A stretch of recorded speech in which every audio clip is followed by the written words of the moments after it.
I still think about weed, but chemically, I'm fully detoxed. Yeah, I still think about it, but it ain't like, I reminisce, you know what I'm saying? I don't think about going back and smoking right now. I just reminisce a lot of good times, good memories, good moments, you know? That's always gonna be there.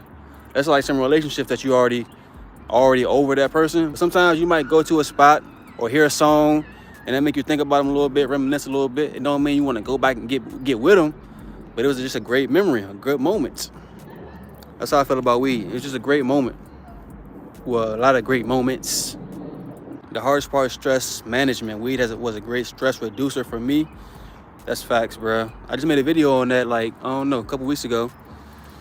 That video about de-stressing and finding ways to relax. We came up with like 30 things on the board. I did a live stream. We were just coming up with ideas and ways to de-stress and relax. So if you ain't seen that stream, you should check it out for sure. It was like 30 things on that jump. But this one way I de-stress right here. Like me just out here by the water and stuff.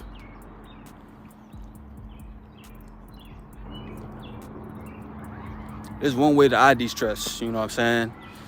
May not work for everybody, but it works for me. Everybody got to find their own thing. What helps you de-stress or relax at the end of the day. Man, I wish smoking weed wasn't so normalized. It's like everywhere you look on social media, you see it glorified. That's true. That's true.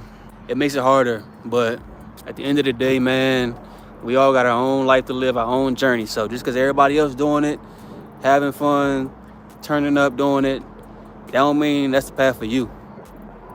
That's how I look at it, bruh. I got cousins. I love them to death. They smoke weed a lot. That don't mean when I hang out with them, I gotta smoke with them.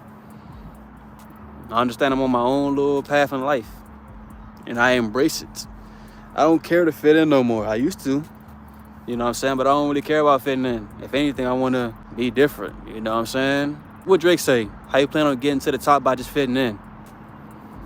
If you want to stand out, really make an impact on this world while you're here, you got to do something different. You know what I'm saying? Just be yourself. But yeah, you're right, though. Like, all my favorite artists smoke weed, talk about smoking weed. But I just know that ain't my journey, bruh. I let them have fun, do them. And you got to understand, bruh, it's only going to get worse. The more it gets legal in more places, it's only going to become more available, more easily accessible. So you got to develop some discipline to just say no. Learn it now. But no, like I've been telling y'all for a minute, though. You got to learn to say no to it now, especially y'all that's going to get rich like me. Y'all, you know what I'm saying? You on the path to success, getting rich and all that. You got to learn to say no to it now. So, you know what I'm saying? Once you get the money, you ain't going to blow all your money on it. You ain't going to get burnt out. You know what I'm saying? You can still have some discipline to say no when it ain't time to do it. You see a lot of people like rappers and stuff like this that be doing drugs. I don't want to say his name like that, but like Famous Dex, a good example. He had a little addiction with the drugs, the Xans and the lean and all that stuff. Once he got his money from getting rich, you know what I'm saying, blowing up as a rapper, look what it did to him. It destroyed him, bruh. It destroyed him. I heard he back sober now, so that's good. I did make a video on that too. I heard he back doing good now, but that's just an example. When you get this money, it's gonna give you the capability to buy as much as you want. So learn to say no to it now. You know what I'm saying? Whatever vice. Had cravings today, went and scraped out the last crumbs from the grinder and threw it all out. You ain't smoke it. So it's another W, man. Came close, but you ain't do it. That's still a W. Are you filling your time with other things? I hope you're filling your time with other things. I hope these 30 days that went by, you ain't just, you know what I'm saying, being idle and not doing much, because that's a recipe for relapsing. So make sure you just staying busy. You know what I'm saying? Making extra money, working out, learning something online, you know what I'm saying? Learning something. Make sure you're staying busy. Make sure you're not being idle. And remember why you started too. You know what I'm saying? Remember why you started. Like I tell y'all, when I first quit weed, I had 3 things. I wasn't gonna smoke weed again until those 3 things was done. I had it mentally stapled in my mind. I was committed to those 3 things before I ever smoked again. So remember why you started. When you're having those rough times, those weak moments, you know what I'm saying? Remember why you started. Write it down if you need to. How can you persuade somebody to quit smoking weed that also makes music? I think he's an everyday smoker. Matter his YouTube is fly rate. Check him out, bro. Kind of fire. Bro, you can't persuade him to quit weed. You gotta come to that realization on his own. The best thing you can do is lead by example. Show him your life getting better without weed. That's the best thing you can do. You ain't gonna talk him into it. That ain't gonna work. Trust me. Imagine somebody coming to you about quitting weed when you was in your prime smoking weed days. Like, get out of my face, bro. Ain't nobody trying to hear that. Some people, it just ain't their time yet, bro. Like, that's what it is. Everybody got their own time. Best thing you can do is lead by example. You can't save somebody who don't want to be saved. Or maybe it's, at this point in his life, it's serving him. Maybe it's helping him in some ways. And once it's no longer serving him, he gonna know inside. Then he gonna look for answers and solutions.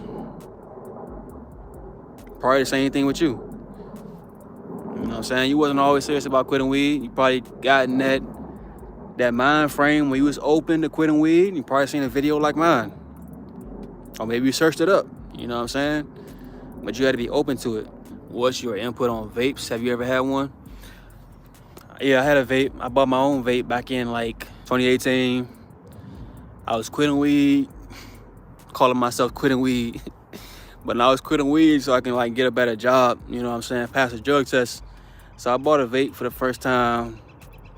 It was like a little peach flavor junk. I don't know if it had nicotine in it. I don't think it had nicotine in it though.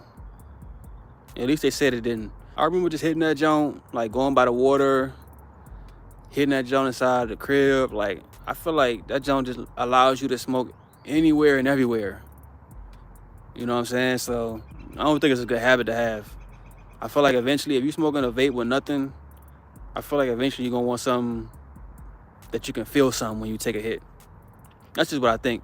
I seen recently that they put like little vaping detectors inside some high schools. So, you know, kids be doing it in the bathroom or in the hallway and stuff like that. So I guess it was getting out of hand, and they got some vape detectors now. But yeah, I had it for a little while. It did help me, matter of fact. It helped me like get through those 3-4 weeks that I wasn't smoking weed so I could pass the drug test. It did help me, but eventually I went back to weed. So I don't know if it's a long-term solution if you want to quit weed. I don't really know, but it did help me temporarily. I wouldn't encourage doing it though, you know. I don't really know what I was inhaling, to be real with y'all. I just wanted to smoke something. And it had all these different flavors too, so they're like, oh, let me try this flavor, let me try this flavor, you know. Made it through, switched to CBD, but don't even really want that, but it helps sometimes. So you quit weed, but you replaced it with CBD. How often you doing it? You doing it like every day or what? I ain't never tried CBD either, matter of fact. What y'all think? If I try CBD, is that breaking my streak? Can I still say I haven't smoked weed if I smoke some CBD? What y'all think? I got high from too much CBD. Okay, so CBD can get you high. So if I smoke CBD, is that breaking my streak? Y'all let me know. I want to hear y'all opinion on that. I would say, oh, it'll break my streak. Empress says it's gonna break my streak. I guess it would. It's still THC, right? What we smoke weed for? THC. You smoking CBD, all you doing is really, I guess, going around. It's like saying you don't drink liquor, but you drink wine. That's basically what it is. Saying you don't drink liquor, but you drink wine. You're still drinking alcohol at the end of the day. It's just a better way of saying it. I only do it on celebratory occasions. Everyone smokes weed around me, but CBD hits like weed. Just a body high, so I don't do it. So it's a body high, but not a head high. I don't know. The reason I smoke weed was for a head high. Well, probably both, body and head high. I don't know. I feel like, why would I just do it for the body high? If I'm gonna smoke THC, I would want to feel a head high. Let's be real. Real weed heads would say no, it's not breaking your streak. But scientists would say yeah. If I'm ever smoke again, like smoke THC again, it's gonna be weed. Because if I smoke CBD, isn't that only gonna make me wanna smoke weed?